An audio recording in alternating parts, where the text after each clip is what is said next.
the European authorities are being threatened by phenomena, and I'm coming online to show this phenomena. So I have to.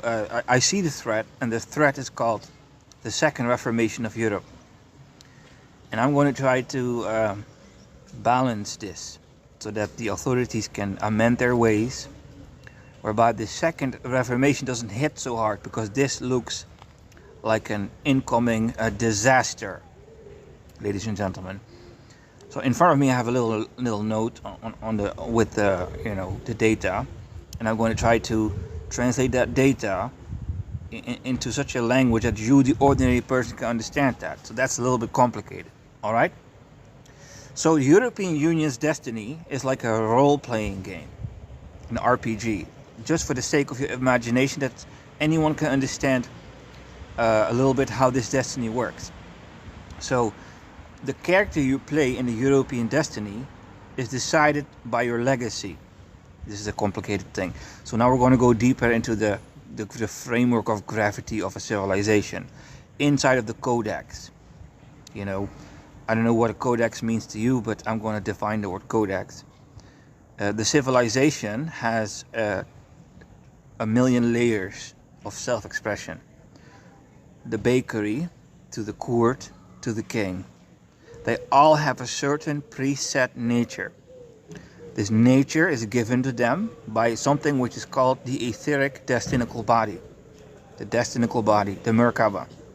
So to create civilization, the codex programs all these destinical bodies and distributes them among people. So if you have a high legacy, you enter a high position in this role-playing game. If you have a low legacy, you go into a very low position in this legacy. That's a little bit how that works.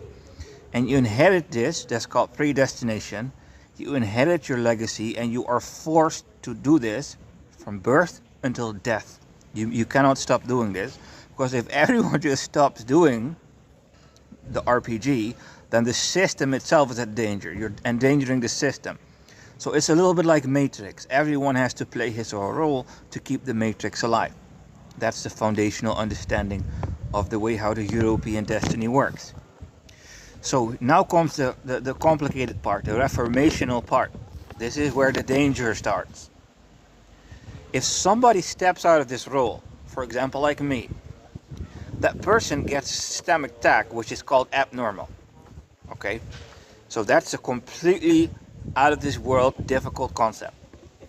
So you are supposed to do what you're destined to do, and if you don't do what you're destined to do, the system marks you as abnormal, and then all the legacy that I just described, every single role of European society will perceive you as an abnormality, and then comes systemic rejection, reputation damage, inner division in your team, gaslighting, for example, in a mental hospital, being told all kinds of stuff that is not correct to get you to go back into your legacy, imprisonment unto the very final excommunication. It's very important to understand. So why is this happening? If everyone, imagine euro is a 100 euro bill, and we have one destiny, and nobody owns the European destiny, so everyone has a little cut of that 100 euro bill. If you say, I don't want to have my cut, then you're trespassing. You're taking too much space, whereby you're damaging the game of the other players. This is a little bit how that works. So when somebody steps out of line, listen to me, this is reformational speaking. When somebody steps out of line, the system sees a violator, and all of a sudden, everyone with a high position in the system, for example, kings, priests, courts, police, and mental hospitals, will get a get-go from something which is called justitia, the organism, the mind of the system, will start persecuting you. So that's the theory on paper. This is the political science. So in this system, you cannot have a different role. No different role. You cannot go like, okay, I was born as a shoemaker and I don't want to be a shoemaker anymore, because the system won't help you. If the system will give you what you deserve. So if the system allows you to be a shoemaker, then you are going to be a shoemaker. There is space for exploration if you have a lot of systemic credit. Then you can, choose a different job. So how does that system work? I'll show it to you. If my father and his father and his father and his father continually have helped grow the growth of European destiny, then the European destiny, ladies and gentlemen, becomes in debt to my father's father's father and my father, and then I'm a descendant, whereby I get systemic privilege in the European destiny, whereby I will be born and the quote-unquote European Codex will open up to me and just give me and give me and give me and give me and give me some more. I can try this, I can try that, I can try this, and I can try that before I choose my quote-unquote destiny. I have that privilege. So that's called privilege in the game. But most people have fathers and grandfathers and grandfathers who are pimps, who are hustlers, who are scammers of insurance company, who are also criminal family bloodlines. Taking. They take from government benefits, they make more children to take more government benefits. I don't really want to hurt the sensitivities, but you got a lot of people who are exploiting the system. When you are a systemic exploiter, you're not going to build, you're not going to give your children a nice position in the future of the European destiny, in this organism, in this legacy. Right? So I'm not saying that the quote-unquote class justice system of the European destiny is an evil machina. I'm not saying that. I'm not judging this. I'm just showing you the cold political science in this European multinational security protocol, priestly service. I'm showing you where the revolution is. I'm showing you the Reformation. I'm showing you Martin Luther 2.0 is coming. I'm showing you where the danger is. That's all I'm doing. I'm not trying to convince you or judge you. I'm just saying this is where you pay attention to. Okay? So Martin Luther, just to jump that bridge, the parents of Martin Luther said, you're going to be a lawyer. I invested so much in your destiny. I went to work day and night so that I can afford a lawyer education for you. How dare you go into the priesthood and waste your inheritance, your legacy? So in the Middle Ages, Martin Luther was destined to be a lawyer. So the moment he stepped outside of his European destiny RPG legacy, the role you're supposed to play from birth to death, the system turned against him. And how did that manifest? Systemic rejection, reputation damage, team division, gaslighting, imprisonment, and excommunication. So I'm just using historical examples to show you that this political science is multi-generational. This is called generational intelligence. This is not some fancy thing I just made up. This is a deeply rooted thing called a European political cycle. I'm not stuck in the ghost of the time, which is called the time ghost. The time ghost is this RPG. You as individual in Europe get your partition of honor in the time ghost, and when you step out of the time ghost, you're a violator. So Martin Luther claimed to be called by God. Here comes the Reformation issue. Yeah, everyone can claim to come from God. Everyone can claim something. But if you truly, quote-unquote, come from God, what's going to happen is that you're going to be a constructive force upon the European system. You can say American system or whatever system, but I'm addressing Europe right now. If you are truly called by God, like Martin Luther back in those days, some spiritual force is going to be with you and is going to show you higher ways whereby you're going to violate against the normality, because that is a class justice system, and there is no freedom of intellectual pursuit. You're only allowed to persecute those who are quote-unquote abnormal, and then you can gaslight and imprison and excommunicate, destroy the reputation, and cause trouble for them because they're taking too much space and they're not allowed to do that. That process has nothing to do with intellect, and it has nothing to do with justice. That's a class justice system. That's just the way how this system works.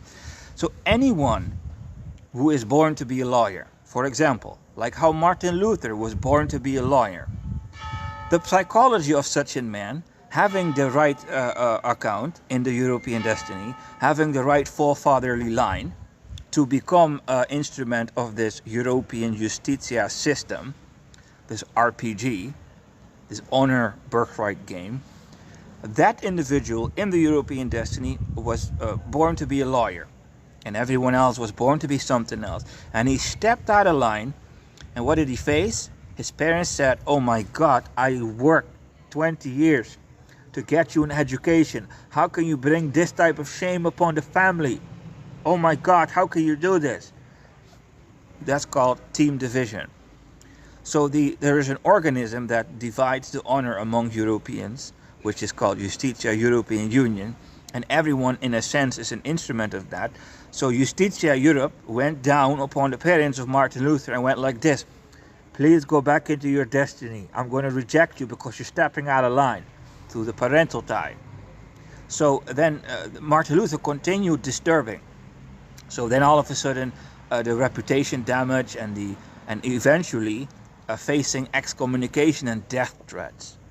Then Justitia Europe went down and went like this: "Okay, I can't tolerate you because you're splitting my empire in two and you're just a fucking lawyer." That's how Justitia works. Let me do this thing again. I'm playing Justitia European Union. Oh my God, look at that Martin Luther. This man has enough birthright to become a fucking lawyer, but this guy is splitting the empire in two. We have to stop that. That's what happened during the Middle Ages. This is the system. So in my era, where I was born, we have all kinds of YouTube videos about Reformation in America. And then I read books too, by the way, all kinds of religious books, not just text, but also accounts. And in these books, you see these stories of Christians that are called by God, and then they are like mocked. They get mocked by their surroundings. "Hey, you fucking shoemaker. Now you're a priest all of a sudden," right? It's a little bit like that. So everyone who steps out of line and gets contact with Jesus Christ, the Spirit of God, and starts this reformatory process, the system will automatically start persecuting you because you're taking too much space. You're not allowed. This is a class justice system.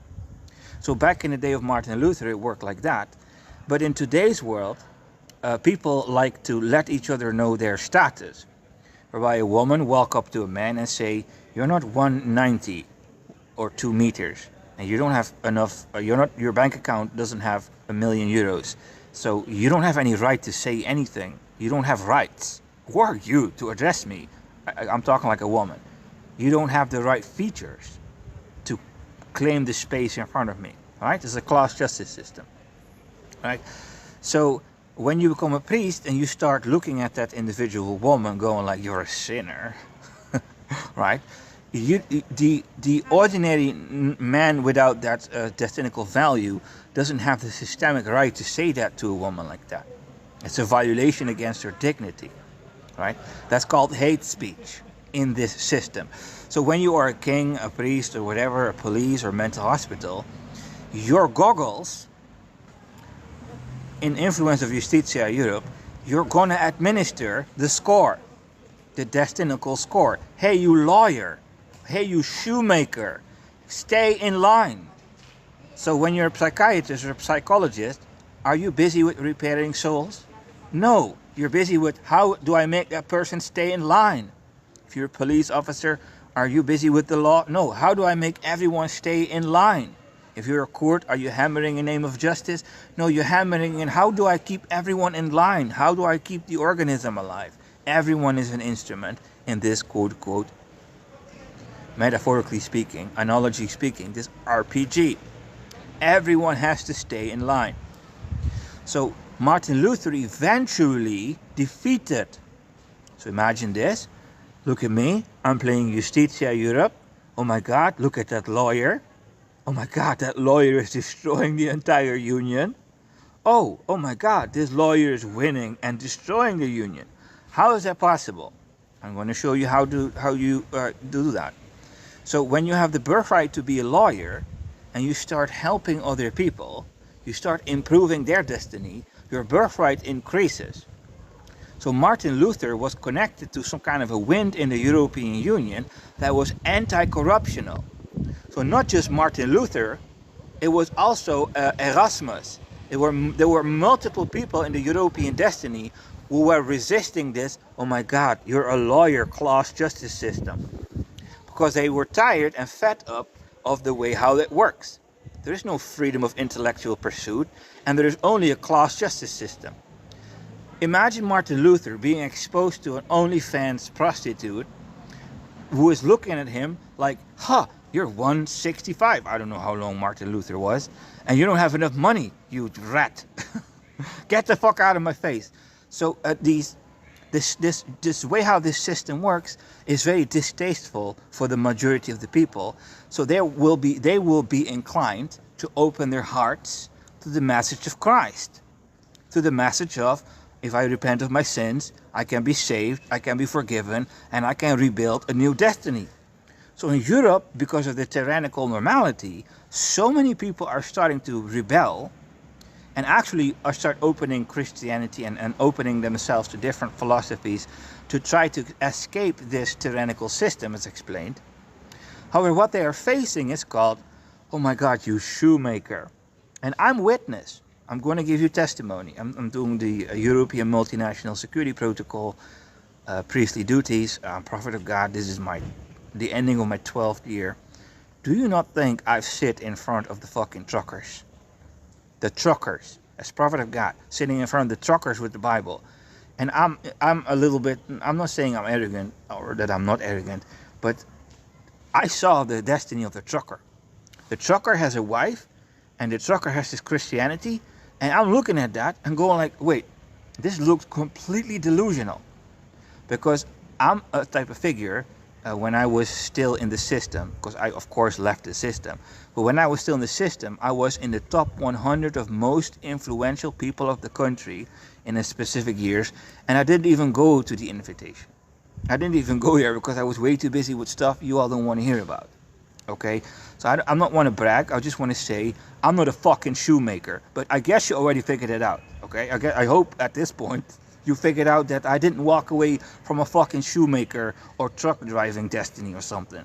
I have a way bigger legacy like that. I walked away from way greater things than that, and that to me is long history. Right? So I went back into society and I saw the trucker and the other people with the moderate destinies, and they have wives by the grace of God.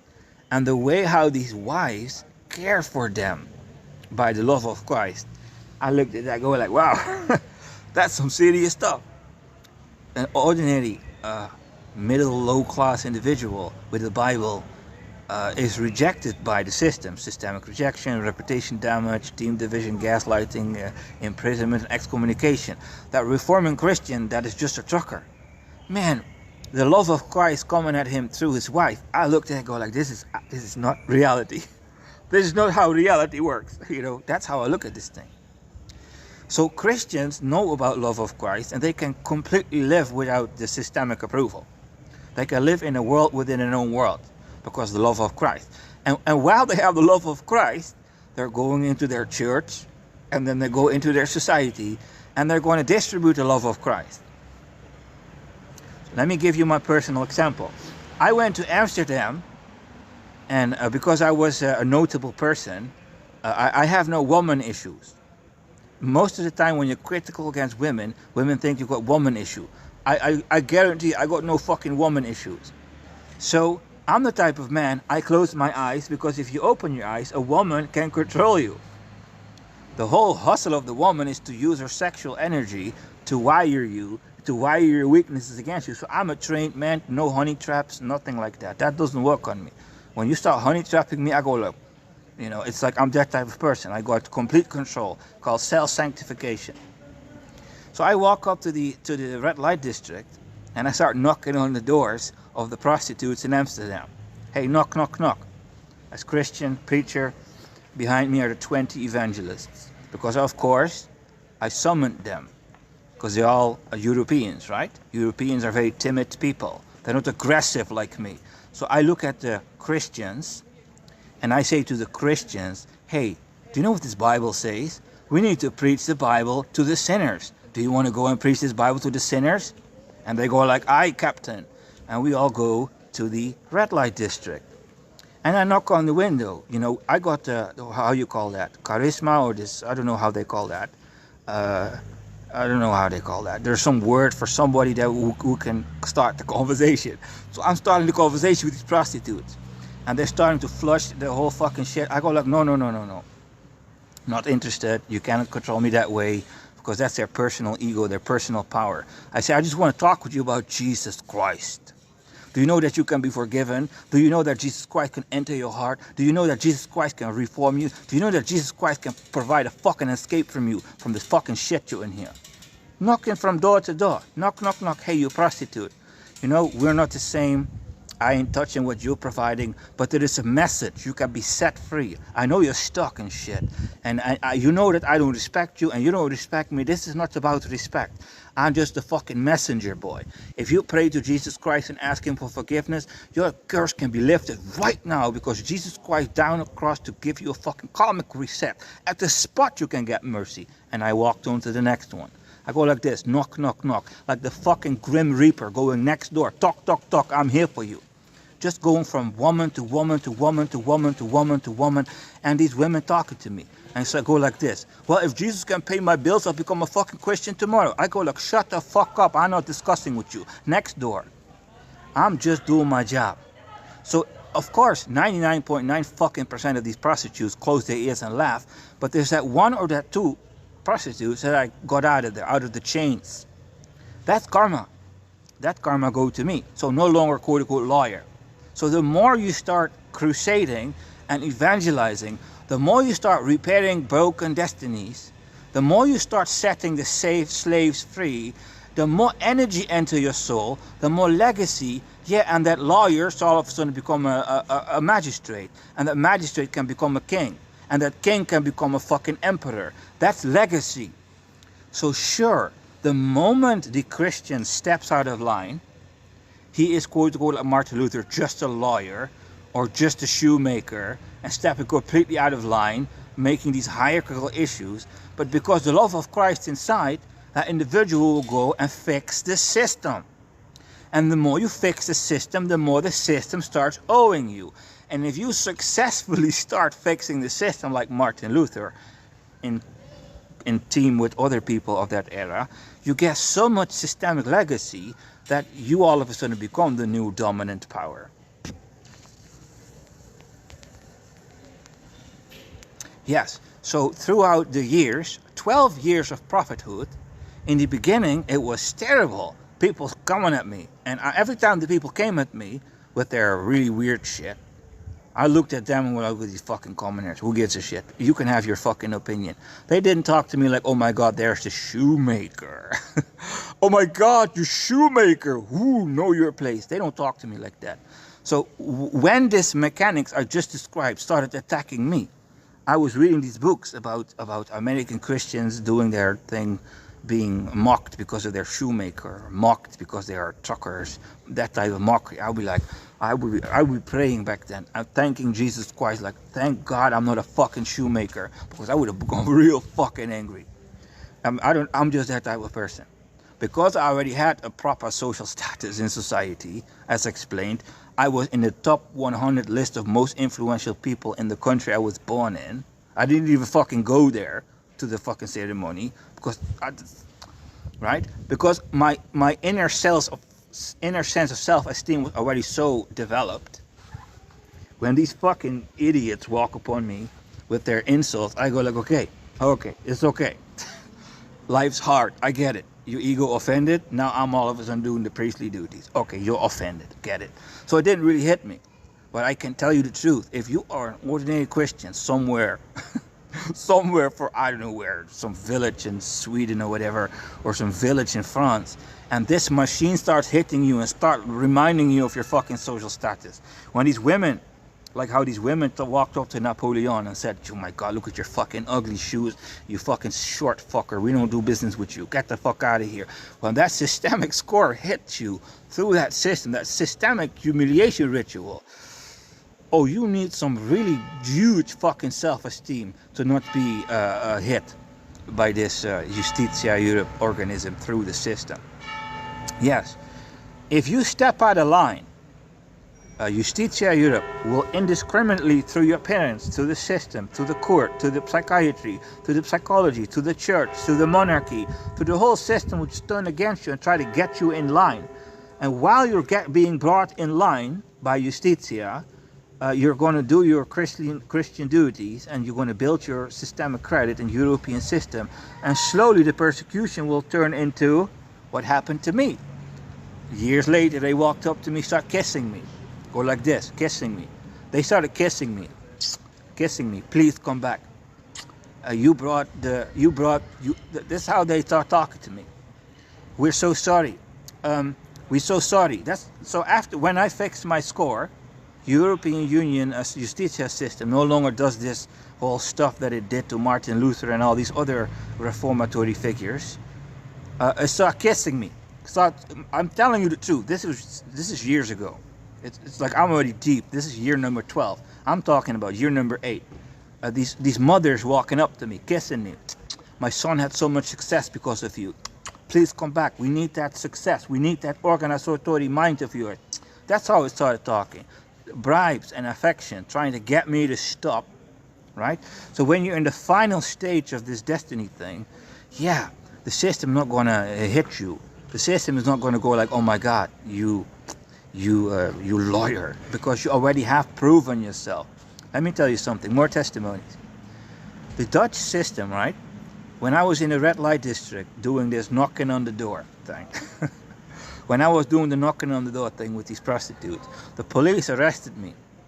And when the police arrested me, the aggression these people had. So imagine Justitia Europe coming down upon me through the police, right?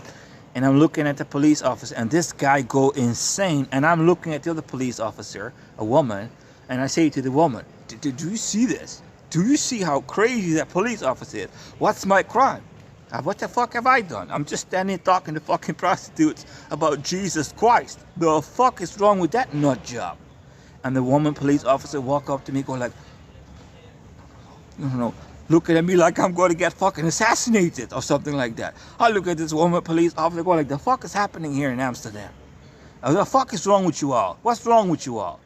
So the moment I started to organize these priests in Amsterdam, we started to do crusades. And the police would literally handcuff me. I'm telling you the truth.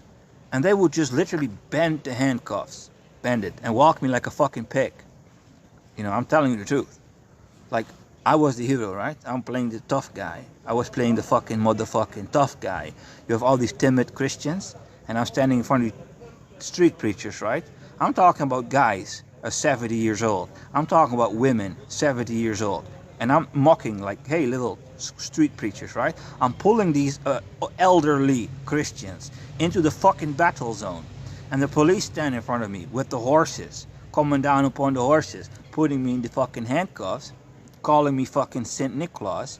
And then they put the handcuffs like this, and then they walk me like a fucking pig or a dog on the other side of the street.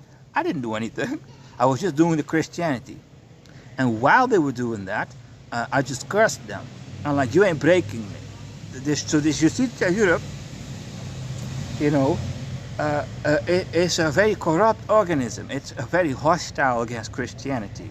So we have stories now where people are standing in front of an abortion clinic and they're just being arrested for being Christian, for just preaching a Bible. This justice organism in Europe has no tolerance for Christianity. It has this anti-homosexuality extremism. It has this patriarchy anti-extremism. This Justitia Europe is going completely crazy against Christianity. I'm telling you the truth. So I'm not a victim, because this is my 12th year of Prophet of God. The first 3-4 years, complete terror, crazy stuff. And then I'm already at the stage where they're kissing the ring. Like, please, come back. You were the success. You're wasting your potential with that Christianity of yours, right? Because to them, Christianity is a fucking mental illness. You're wasting your potential with that Christianity of yours. And I'm just building a legacy, and there will come a point I'll crack this European Union to pieces, like Martin Luther or anyone else out there who is just building legacy. And while people like me and the other reformatory people are doing these duties to the European destiny, we are bending lines. We are bending bloodlines out of the fucking prisons. While the rest of Europe, the lawyers, the politicians, the kings, the courts, the majors, the mental hospitals, is just trying to control everyone into obedience. Go back into your role. Know your place. There is no freedom of intellectual pursuit, and there's no way to escape your cost. There's no future for you. Yeah, when you tyrannize your people like that, don't be surprised when they start going into Christianity and start building legacy. So yeah, if the European elite, and I just explained to you, the European elite, I've been in Sweden, Finland as well. In Finland, they beat you up. They beat you up in Finland. They don't beat me up because, again, I have high status in the system. But if you don't have high status in the system, they will fucking beat you up. I've seen beat-ups in Finland. If you step out of line in Finland, you will be beaten up. Physical fucking punishments. So the more you go to the east of Europe, the more this physical damaging stuff happens. The more you go to the west, it's a little bit less physically devastating what they do when you step off line. So not everywhere European justice is equally as brutal, but it's everywhere. It's a class justice system. So when you are a police officer, or a major, or a king, or a court, or a psychologist, every single day you are confronted with justitia, will just put people back in check, and you're forced into making false accusations, you're forced into manipulation, and you're forced into corruption. So the European destiny is so sick, and not insulting, is so critically damaged. If you are like Martin Luther in today's world, and your parents tell you to become a lawyer, what you're signing up to is to literally become a person who will make false accusations, a manipulating and a corrupt individual, so that you can fit in.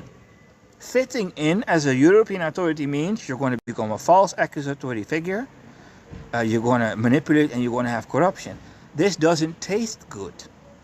It doesn't taste good among the police. When the police sees Justitia European Union coming down, creating chaos and destroying families' homes, of course you have psychopaths who don't give a shit, but there's always going to be that one police officer go like, this cannot be. This cannot be. I have met elite police officers who jumped side to my side and went against the system because of police corruption. Yes, the European authorities is completely divided because every cycle European karma just becomes sicker and sicker. More, if you do bad things, you need to do more bad things to cover up your bad things, and then you need to do more bad things to cover up that shit. And European Union is just getting this doom loop. The European Union doesn't offer its citizens anything. The European Union is forcing everyone to reform. The European Union is creating this reformation itself. People are forced to step out of line, because if you don't step out of line, you will simply be abandoned. You will simply not make it in the system. The system doesn't give a shit about you. So, everyone with Christ is just doing the right thing and building new legacy, while everyone without Christ is just destroying their own bullshit. You're destroying yourself and your corruption, and you're justifying it because you are the ruling elite and because you have legacy.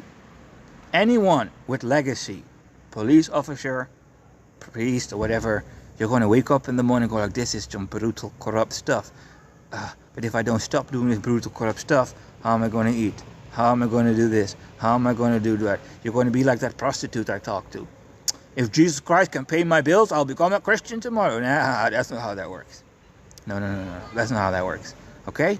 So European Union is faced with a second Reformation, and there is not one entity that is doing this. It's like Martin Luther. Martin Luther wasn't alone. It was a time ghost. Napoleon wasn't alone. It was a time ghost. The elites became really wicked, and the Justitia started persecuting good and blessing bad. So people were forced into Reformation, and they all started to adapt, and they were all persecuted.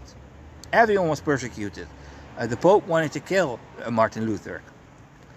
Everyone is mocking Christianity. Everyone is going like, oh my God, there is that shoemaker. Thank God. Thank God that I don't never suffer that shit. Because that shit would have fucking irritated me real fucking bad.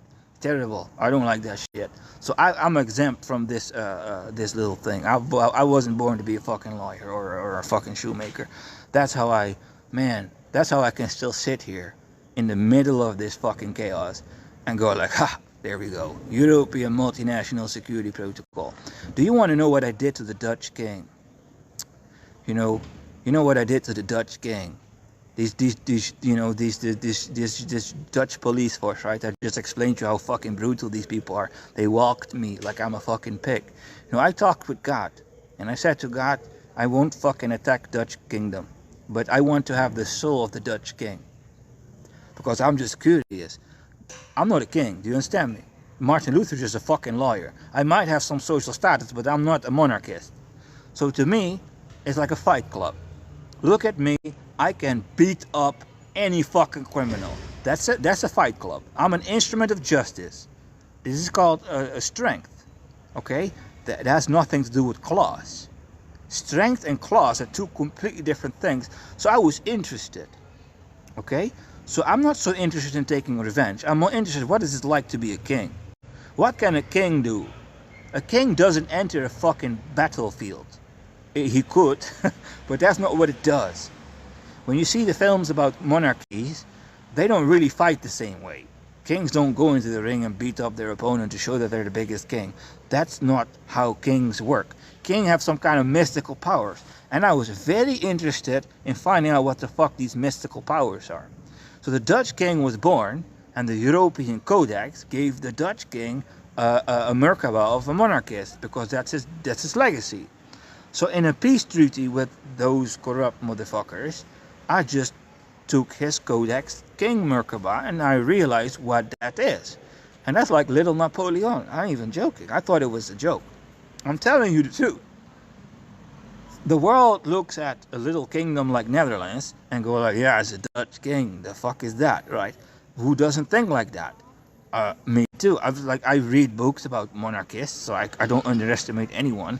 But nobody really expects some villager king or whatever, to have any battle strength.